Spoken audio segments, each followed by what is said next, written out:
문재인 전 대통령 딸 문다혜 씨가 음주운전 혐의로 입건됐습니다. 사고 당시 모습이 담긴 CCTV 영상이 공개된 가운데 경찰은 소환 조사 등에 대해서 일반적인 수사 절차에 따라 진행하겠다고 밝혔습니다. 관련 내용을 백기종 공인탐정연구원장과 짚어봅니다. 어서 오세요. 안녕하세요. 네, 이르면 오늘 경찰에 소환 조사를 받을 것이라고 했는데 아직은 출석을 하지 않았습니다. 지금 혈중 알코올 농도가 밝혀진 게 나오고 있죠? 네.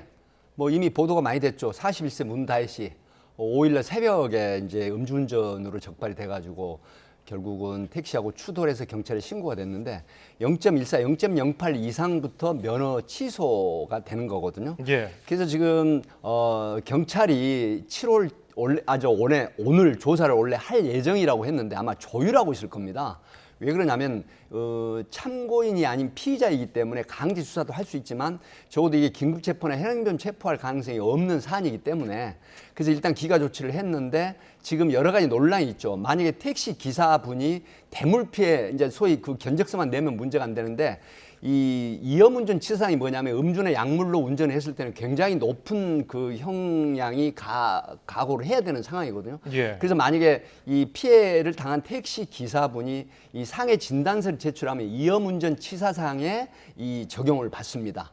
그렇기 때문에 형량이 굉장히 높아지기 때문에 아마 이런 부분들을 경찰이 기다리고 있고 그다음에 이제 이런 게 이 채집이 돼서 완료가 됐다고 판단이 되면 이 택시 기사의 진술을 받은 다음에 그다음에 제명 혐의를 적용하고 그렇게 한 이후에 이제 문다혜 씨를 출석 일정을 조율을 해서 이 조사를 하는 이런 순서가 됩니다. 보통 피해자와 합의할 그 기간을 좀 텀을 주고서 경찰이 조사를 벌이는 건가요? 사실은 교통사고 같은 경우에는 가장 중요한 게 교통사고 처리 특례법을 정해놓은 게 그 굉장히 많은 양산하는 교통사고 관련한 그 과실. 그러니까 소위 말하면 고의가 아닌 가실 사범에 대한 형사 이 전력자를 만들지 않게 한 방편으로 교통사고 처리 특례법을 만들었거든요. 예. 그래서 보험에 들고 12개 항목이 아니면 이 공소권 없음으로 처벌을 하기 때문에 그래서 피해자하고 합의를 한다라고 하면 양형에 있어서 굉장히 유리한 조건으로 이 검찰이 송치가 되거나 또 검찰이 설령 위험운전 치사상죄가 적용이 돼서 불구속 기소하더라도 법원에서 꽤 중하지 않은 처벌을 받을 가능성이 있다. 피해자의 합의가 굉장히 중요한 요소입니다. 예. 네, 보다 명확한 진단이 필요하겠지만 일단 그렇죠. 보도된 바로는 경미한 부상을 입었다고 나오긴 합니다만 상해 진단서를 제출하게 되면 얼마나 이게 차이가 나는 겁니까? 형량이? 지금 보통 이제 대물 피해 같은 경우에는 사실은 큰 처벌을 받지 않죠. 그럼에도 불구하고 대물 뺑소니가 아니기 때문에 그러나 위험운전 치사상 같으면 이 검찰이 약식 기소를 하지 않고 불구속 기소할 가능성이 굉장히 높습니다. 그래서 징역형의 집행유예까지도 가능하기 때문에 현재 굉장히 음주운전 사고가 많기 때문에 정책적으로도 지금 음주 사고에 대한 우리가 유명한 김호중 씨 사건을 떠올리시는 분이 많을 건데 그런 상황인데 물론 이 지금 문다혜 씨는 뺑소니는 아니라고 하더라도 만약에 이 음주운전으로 인한 치상을 입혔다라고 하면 검찰에서 영장 청구를 하지 않더라도 이 불구속 기소에서 재판을 받을 가능성이 높고 징역형의 집행유예도 가능하다 이렇게 예측할 수가 있습니다. 예. 이 택시와 접촉 사고가 나면서 음주 여부를 경찰이 알게 됐고 그리고 또 CCTV를 보다 보니까 불법 좌회전한 네. 그런 정황도 드러났단 네. 말이죠. 그러면 보통 이런 경우에 그 추후에 나타난 그런 영상 속의 범법 행위 이런 것도 다 처벌받게 되는 겁니까? 장애과가 말씀하셨지만 100% 처벌을 받습니다. 지금 이 문다혜 씨 같은 경우는 우회전 해밀턴 호텔 앞에서 우회전하는 게 정상이잖아요. 예. 근데 좌회전을 해서 사실은 역주행 가능성도 있고 중앙선을 침범할 수도 있는데 이런 경우는 통상적으로 신호 위반 처벌 가능성이 높죠. 예. 그래서 신호 위반은 이제 범칙금 7만 원에 이 벌점 15점의 수준인데 지금 나가는 영상입니다. 네, 그렇죠. 예. 지금 저게 어떻게 보면 이 잘못하면 역주행할 수도 있는 거예요. 근데 저게 지금 점선이 있는 이 신호 위반 요소가 분명히 있거든요. 예. 그렇기 때문에 저 부분에서 이 넘어가가지고 반대편 차선으로 돌아간 상황이잖아요. 예. 그렇기 때문에 이 부분은 아마 중앙선 침범 내지는 신호 위반으로 이 범칙금 스티커를 발부할 가능성이 높다 이렇게 봅니다. 네, 지금 신호 위반한 것도 지금 빨간불에 교차로에 진입해서 신호 위반한 정황도 보였지만 우회전 차선, 2차선에서 좌회전한 건 어떤 법규 위반으로 볼 수 있을까요? 그러니까 이제 우회전을 해야 되는데 좌회전을 하잖아요. 네. 그러면 이제 첫 번째로 신호 위반도 되지만 중앙선 침범을 해버리는 차선 위반이 되잖아요. 그래서 뭐 큰 처벌은 아니지만 어쨌든 이 스티커 발부 대상이 되기 때문에 이 사건 이후에라도 용산경찰서 교통계에서 이 부분에 대한 이 스티커 발부할 가능성이 높다 이렇게 봅니다. 예, 지금 저 운전을 할 때 혈중 알코올 농도 상태가 0.149%로 알려져 있는데 아까 말씀해 주시기로 0.03이면은 면허 정지, 0.08이면 취소. 0.08 이상이면 면허 취소. 0.03 이상 0.08 미만이면 100일 면허 정지입니다. 정지. 네. 그런데 지금 면허 취소 기준이 0.08의 한 2배보다 조금 그렇죠. 안 되는 수준이란 말이죠. 네. 이 정도라면은 보통 사람이 0.149% 네. 알코올 수준을 보일 때 그 행동이나 뭐 말투나 이런 것들이 좀 특이점을 보입니까? 그러니까 일선에서 이제 교통 그 사고라든가 음주 주치자들의 행태나 그 행동 패턴을 보면 예. 보통 0.14 이상 면허 취소 수치의 2배가 뛰어넘는 수치가 지금 혈중 알코올 농도가 나왔지 않습니까? 이 정도 같으면 5-6시간 정도의 소주로 친다라고 하면 적게 잡아도 4병 이상을 마셨고, 그다음에 이제 제대로 그 걸음을 걷지 못하는 상태, 그리고 이제 운전대를 잡아서 운전을 한다고 하더라도 이 잘못하면은 브레이크나 엑셀러레이터 이걸 구분을 못할 가능성이 있거든요. 그렇기 때문에 굉장히 만취 상태다. 그리고 인지 능력이 현저하게 떨어지게 됩니다. 예. 예를 들어서 이제 돌발적으로 어떤 물체나 사람이나 자동차를 발견했을 때 그 보고서 같은 걸 보면은 2배 내지 3배 정도 인지 능력이 떨어지는, 그래서 큰 대형 사고로 이어질 가능성이 높다. 그렇기 때문에 지금 문재인 전 대통령의 딸 문다혜 씨가 이런 음주운전을 했다고 하는 부분이 지금 모든 매체에 탑 랭크된 이 뉴스로 나오고 있는 것이죠. 예. 지금 뭐 CCTV 영상을 보면 비틀거리면서 걷는 게 30m 정도 네. 될 정도로 누가 봐도 술에 취한 그렇죠. 모습이었는데 술자리에 동행자도 있었던 것으로 네. 파악이 되는데 왜 아무도 말리지 않았던 걸까요? 사실 이제 게스퍼라는 차량인데 저 차량이 그 많은 사람들로부터 큰 관심을 끄는 그런 사안은 아니고, 일반적인 우리 한국 문화 정서상으로 보면 뭐 수입차나 외제차나 대형차 같으면은 바로 신고를 하는 경우가 있겠죠. 하지만 이제 게스퍼 정도 되기 때문에 아마 별로 관심 두지 않았지 않나 이런 생각이 드는데, 3차에 왔던 식당 주인의 그 한 매체에 보도된 걸 보면 굉장히 많이 취한 모습이었다고 합니다. 남성과 같이 동행을 해서 술을 마셨는데 뭐 들어올 때부터 꾸벅꾸벅 졸았다고 해요.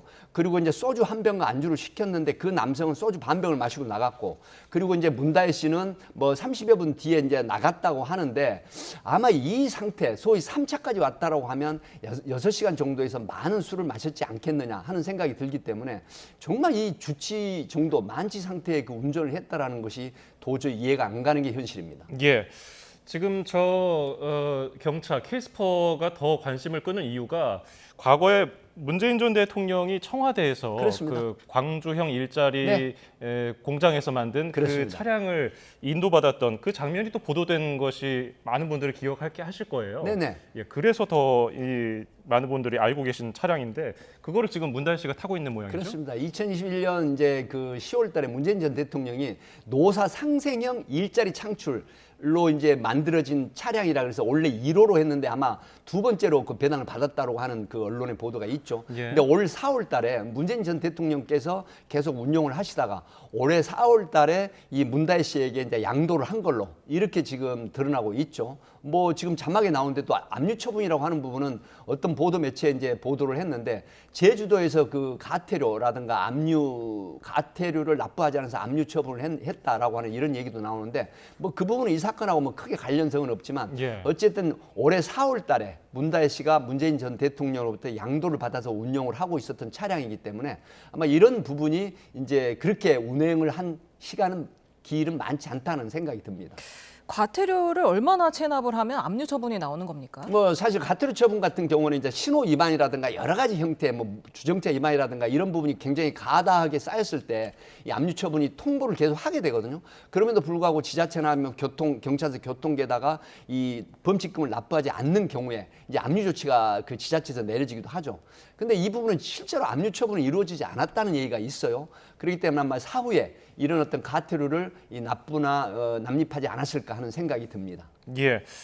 뭐 앞서도 설명해 주셨지만 경찰은 뭐 일반적인 수사 절차에 따라서 진행할 거라고 했는데 뭐 포토라인에 선다든지, 왜냐하면 뭐 특별히 문다혜 씨기 때문에 다른 뭐 방식으로 소환을 해서는 안 되니까요. 그렇죠. 뭐 근데 뭐 지하로 들어간다든가 뭐 다른 방식으로 소환할 가능성은 어떻게 보세요? 지금 경찰이 그렇게 얘기를 하는 부분은 통상적인 절차대로 수사를 하겠다는 의미입니다. 쉽게 예. 말을 해서 지하 통로나 뭐 몸을 그 은폐나 은신을 시켜서 조사를 하겠다라는 뜻이 아니고 절차에 따라 진행하겠다는 얘기는 무슨 얘기냐면 적법 절차에 따른 소환 조사를 하겠다는 거거든요. 예. 그렇다고 하면 문다혜 씨가 뭐 포토라인에 서는 거라든가 이런 걸 사실은 경찰에서 할 수는 없지만 본인이 언제 출석을 한다는 건 기자들이 충분히 알게 되거든요.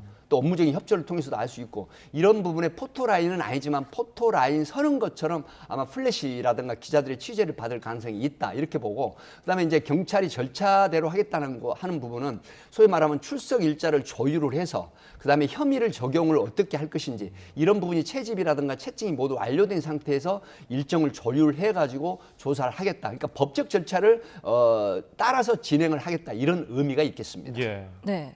또 한 가지 궁금한 게 지금 술집에 주차장이 있었는데 네. 굳이 불법 주차를 7시간 동안 한 정황이 나오거든요. 그렇습니다. 이유가 뭘까요? 사실 이 부분은 굉장히 부적절하다고 봅니다. 물론 지금 그 문다혜 씨가 불법 주차를 6시간 이상 해놓은 곳은 어떻게 보면 공사장 인근으로서 특별히 많은 차량의 통행에 이 방해가 되지는 않는다고 하더라도 예. 지금 문다혜 씨가 이용을 했던 식당이라든가 업소에는 이 고객 전용 주차장이 다 있었다라고 합니다.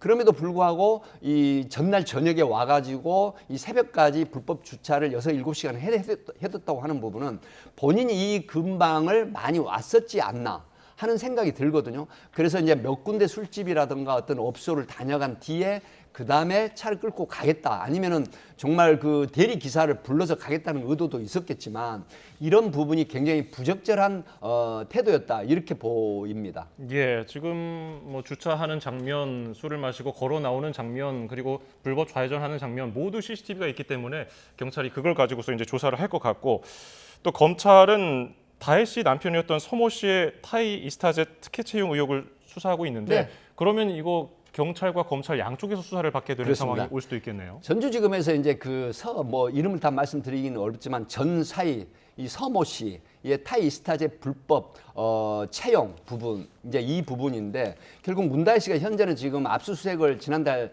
30일 날 했거든요. 예. 저 8월 30일로 기억을 하는데 그래서 그 압수수색 과정에서 이 소위 말하면 문재인 전 대통령하고 경제 공동체라고 해서 이 뇌물 피의자로 이제 적시를 했단 말이죠. 이렇게 되면 현재는 참고인이지만 이런 부분들이 검찰 전주지검에서 서울중앙지검으로 이송한다는 얘기가 있지만 아직 이송을 하지 않았습니다. 어쨌든 전주지검에서 수사를 하게 되면 이렇게 되면 전주지검에서 타이스타제 불법 채용 의혹이라든가 뇌물수수에 대한 그 부분을 수사를 하고 그다음에 서울 용산이기 때문에 뭐 중앙지검이나 서부지검인데 여기에서 또 이 교통사고 처리 관련한 이 사건을 수사를 할 수가 있다라고 해서 검찰과 경찰에서 동시다발적으로 수사를 받을 가능성이 높다 이렇게 봅니다.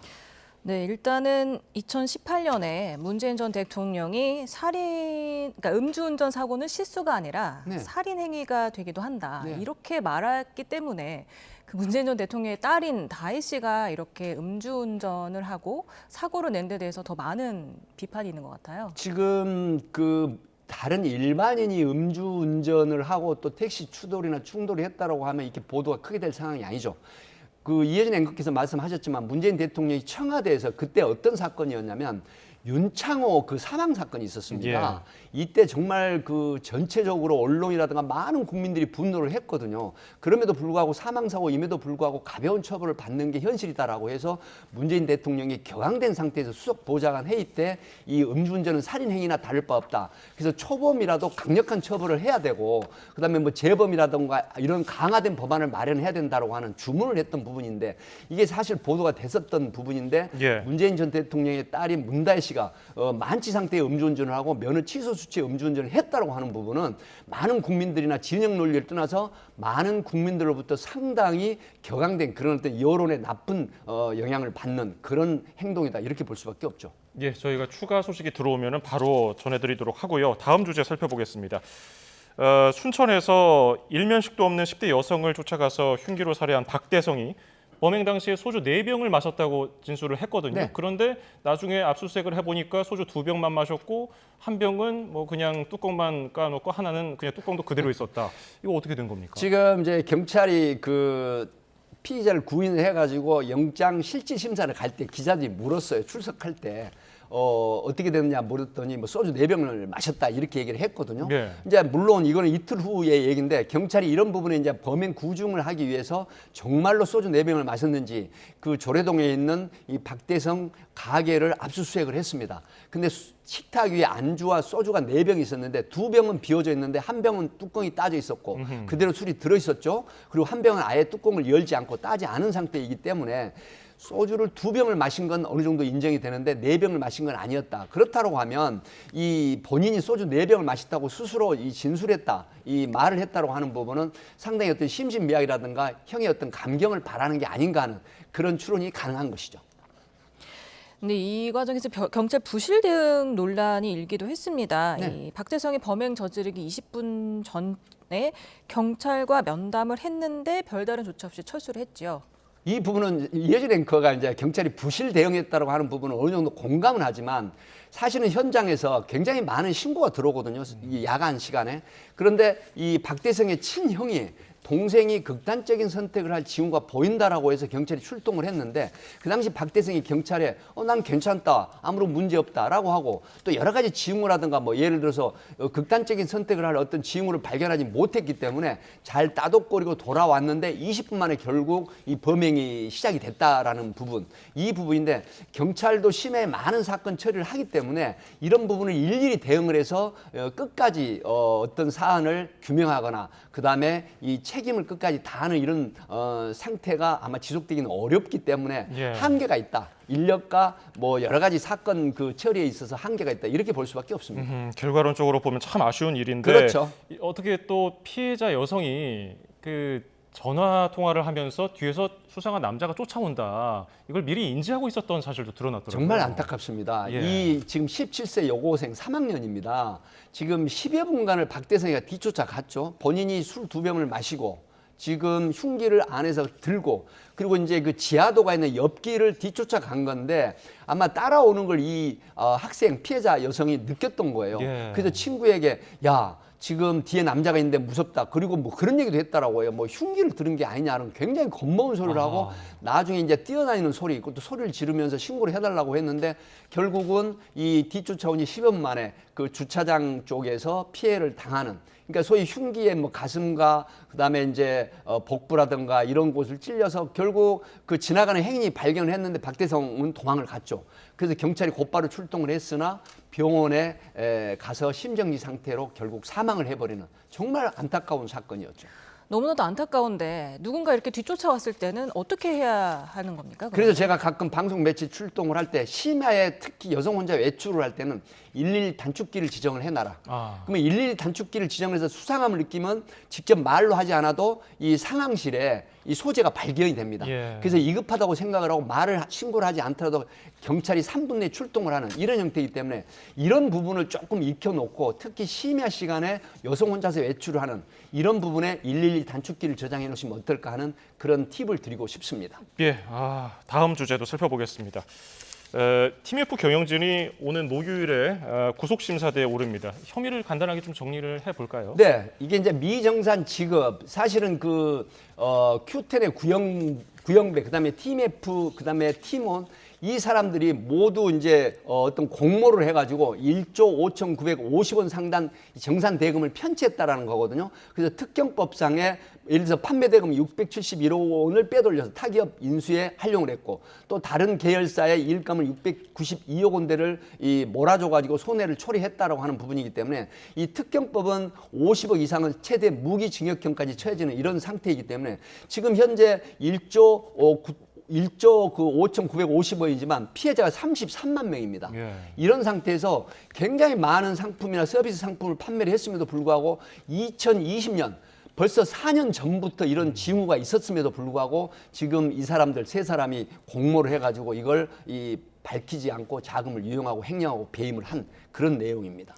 YTN 입수한 구속영장 청구서를 보면은요, 구영배 큐텐 대표가 내 말 잘 들으면 대표시켜줄게 라고 얘기하기도 하고 또 TMF에게는 매달 수백억 원을 이용하도록 지시했다고 하던데 구체적으로 어떻게 진행됐습니까? 그러니까 지금 이제 그 Q10의 구영배 대표가 뭐 회의에 있다가 들어와가지고 이 소위 말하면 그 티몬이라든가 IMF 이런 어떤 대표 될 사람들에게 뭐 내 말을 잘 들으면은 대표를 시켜주겠다라고 하는 돌아가면서 만났죠. 그래서 예를 들어서 이제 티몬이나 IMF에 200억 상당을 이용하고 또 매달 50억에서 이 100억 상당을 이용하는 이런 형태로 이 미정산 지급을 해버리고 그다음에 부당한 자금을 확보를 한 거죠. Q10이나 Q익스프레스 또 자금 확보 방안인데 이 부분은 또 뭐냐면 상장을 시키려고 하는 이런 부분들이 또 부당하게 사용했다라고 해서 지금 검찰에서 이 영장 청구를 한 것이죠. 예. 검찰은 앞서 말씀하신 것처럼 이게 TMF 경영진이 일찍이 정산지원 징후를 감지했다고 보고 있거든요. 네. 근데 류광진, 류화현 대표의 경우 재무관리 권한이 없다면서 최종 책임자로 구대표를 지목하고 있어요. 이거는 혐의가 없다고 볼 수 있습니다. 이게 사실은 굉장히 잘못된 거죠. 유하연 IMF 대표하고 이제 유광진 티몬 대표가 어떤 거냐면 지난 8월 30일 날 그 해생 방안 이게 뭐냐면은 그 재무 구조 조정 자율 구조 조정 지원 프로그램이라고 해서 ARS입니다. 해생 법원에서 하는 건데 예. 이 전체적으로 보면 책임 회피에 급급을 했다라고 하는 거죠. 뭐 국회 이제 그 출석을 해서도 우리 회사에 재무팀이 없어서 그 정상금이 어디 있는지 모르겠다. 그리고 구영배 이 Q10 대표도 사실은 재무 담당이 지금 연락이 안 된다. 그리고 조직이 없다라고 하는 이런 얘기를 했었거든요. 그런데 정말 그 생선 가게를 고양이한테 맡긴 격이 돼버린 거예요. 그렇기 때문에 본인들의 어떤 사업에 부당한 유용을 하기 위해서 소위 말하는 33만 명의 피해자를 양산을 하고 그다음에 상품이나 서비스 상품을 판매하거나 이런 사람들을 모두 피해를 입히는 이런 형태가 돼버린 거죠.